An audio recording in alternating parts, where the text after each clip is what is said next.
hold up, just one second. I just want the final comment I wanted to make is, and Wonton can speak to this too. I just came from Tokyo. We went to this club, and I mean, I thought I was in 1992. It's 2009, and I loved it because it was like it was straight. I literally felt like what's it, Ben? That's the place. I could have stayed there.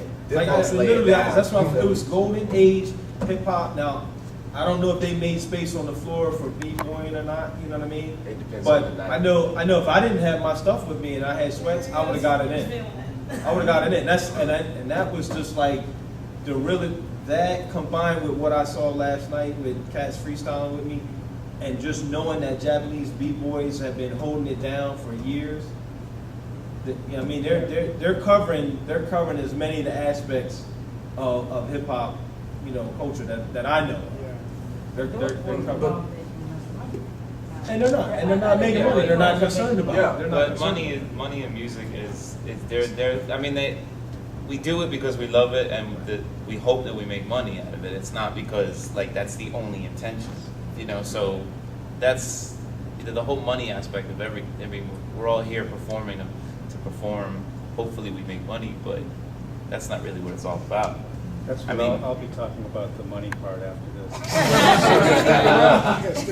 What I was going to say earlier, I mean, it's interesting because you guys are talking about the J-pop, hip-hop as Japanese hip-hop, and to me, Japanese hip-hop is Japanese, someone's rhyming in Japanese, and that's Japanese hip-hop. And for me, the first experience I ever had with Japanese hip-hop was in Brooklyn.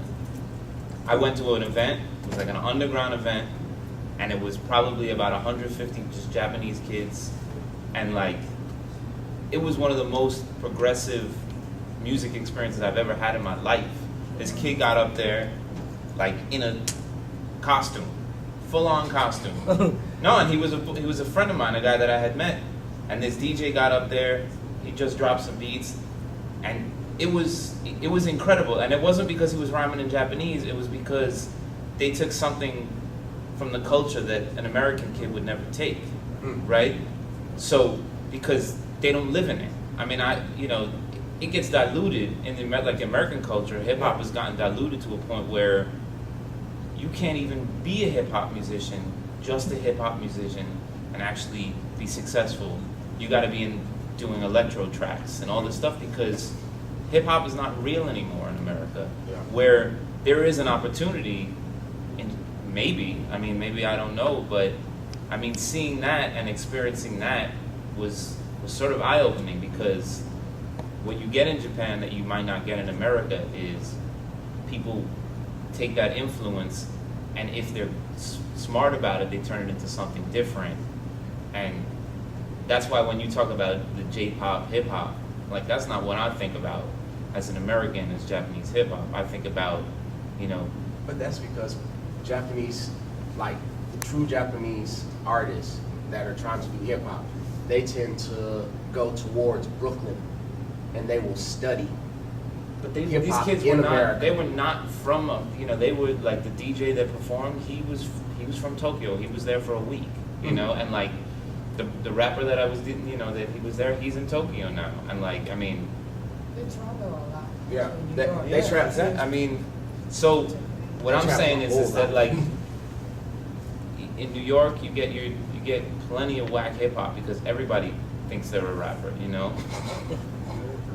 Everybody thinks they're a rapper. I mean, that's it. They think they can make a beat on, like Fruity Loops and put a loop underneath a sample, and then it's hip hop. But like, I think you might get stuff here that you'd never see in America just because it's so different to them, and they respect it in a different way than people who've been living it their whole life. And I would agree with that, Stephen. I would say it'd be nice to see more of that, and that's one of my biggest criticisms of the scene in Japan is a lack of creativity. People do not experiment enough, and actually, I remember coming up, ironically it's not the case anymore, but coming up, one of the worst things you could do, like during my junior high school years, is to copy. If you're copying somebody, you just whack. That's just, man, get your own stuff, Granted, you know, and it's, everybody wants to again, be like somebody. Yeah, I don't want to sound like I'm contradicting myself. It was earlier in the infancy stages, it was all about copying and came out of New York. But as you got your identity, you had to be original. And copying somebody else, that just was never cool. And I think in Japan, I would like to see people be more original. I would like to see more of Teriyaki Boys. I would like to see more of E.T. King. I would like to see more people really repping Japan as in, okay, I'm Japanese, I'm gonna put on a Hanshin Tigers shirt, Osaka hat, and I'm gonna rep Osaka, because this is where I'm from, and this is what we do. You know, I get money from my moms, I live at home with the family, and, you know, my mom made my bento this morning, and I went to my job, you know. That's Talk about what you do. Yeah. For me, that's the funny thing about Japanese hip hop. It's like listening to a blog because they're just talking about everyday life. It's like, my dad upset me. I'm going out to play with my friends. This is my day right now. And they'll put a hook to it and then start with something else. And it's like reading Mixi.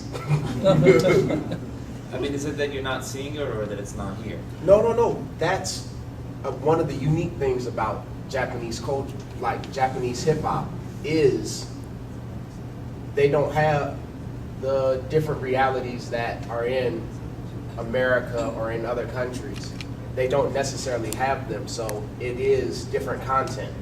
It has to be different content. And when it's the same thing that they're talking about in the US, you know they're just going with the format.